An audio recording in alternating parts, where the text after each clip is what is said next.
Yeah.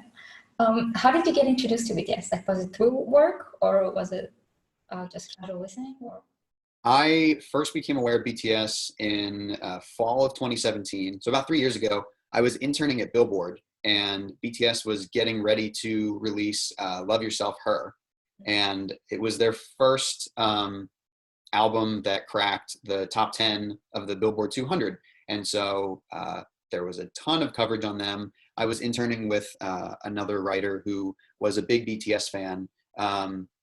A big fan of a lot of different K-pop artists, and so she kind of was filling us in about like why culturally this was significant. And I had some questions, but at the time, the whole thing was unfamiliar to me. And so with my first brush with BTS, I kind of thought, all right, K-pop, whatever, cool, not my thing. Happy for them.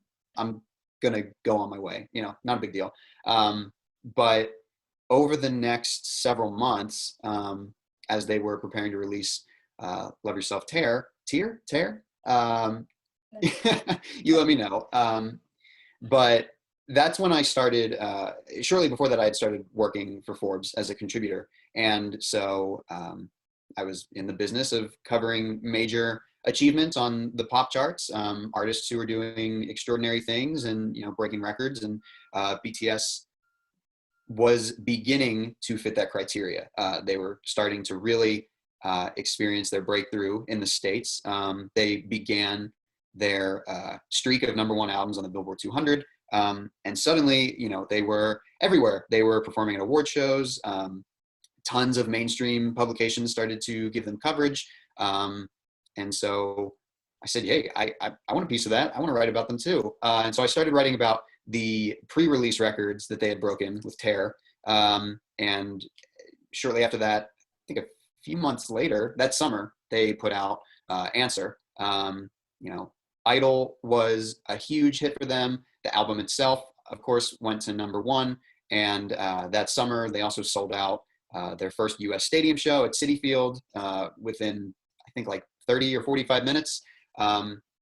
And so, the spring and summer of 2018 was just a huge time for BTS. And that's when I really started to get invested in their music and also, I guess, kind of the concept of them as a cultural phenomenon here in the States.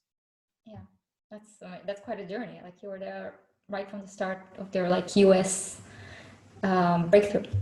Mm-hmm.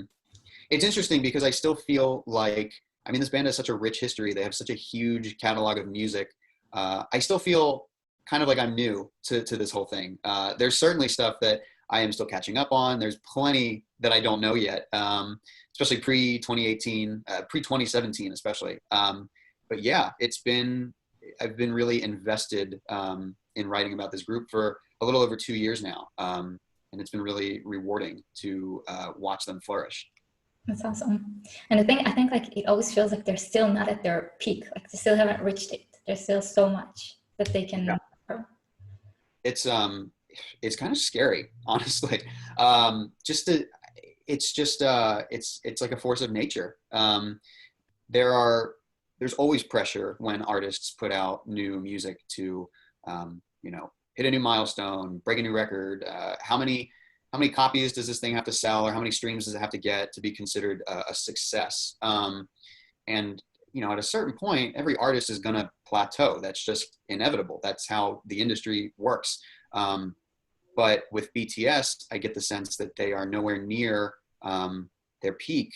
And the way that ARMY talks about, these milestones, it's like there's never a sliver of doubt that, this next comeback, this next album or single is going to be bigger than the one that came before it. Just the confidence in that fandom is amazing. 어쩜 이 밤의 표정이 이토록 아름다운걸